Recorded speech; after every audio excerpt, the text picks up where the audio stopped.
This has all the hallmarks of something that's like right at the heart of the Bloomberg Tech audience's interest right now. But in simple terms, Europe wants to find a European Palantir to do the business that Palantir is currently doing. What are you reporting?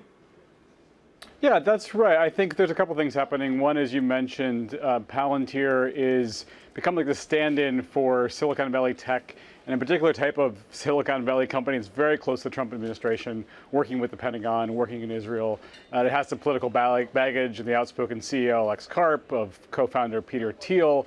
The second component is that it, the impetus for our story was that the French intelligence agency has swapped out the Palantir contract for a local provider called Chaps Vision, working with the intelligence services for the past decade. This is kind of national critical work, and you're seeing an increasing amount of officials in Europe saying this is something that we just can't afford to outsource.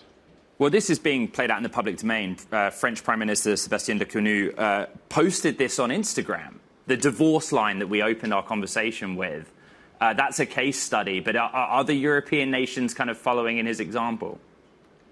I think that was far more political theater than what you're going to see elsewhere. But we've seen the Dutch defense minister come out and say we're looking to phase out Palantir. We have some reporting in our story that Poland is looking for alternatives as well. The company we profiled is Chaps Vision, a pretty, I would say, relatively obscure tech company. It kind of operates more like a private equity roll-up firm. It's bought almost 30 different companies. They told us they want to be a European champion, that they're talking to every single country in Europe right now. Again, they're very small relative to Palantir, but clearly they have a lot of political will on their side.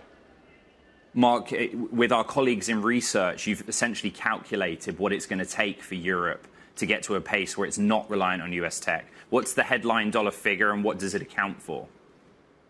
It's in the trillions. It's massive. And I think there's a distinction, however, between, the kind of building out the cloud infrastructure, building out chips, building out even large language models, and then some of the tooling and the services layer that a company like Palantir provides. And, Palantir obviously will argue that they have 20 years plus of experience and that their tools are far more advanced than these countries and companies that are switching off are going to realize that they're suffering. But I think the counterpoint to that is that it's much cheaper to build an alternative to Palantir than it would be to build an alternative to OpenAI and Anthropic.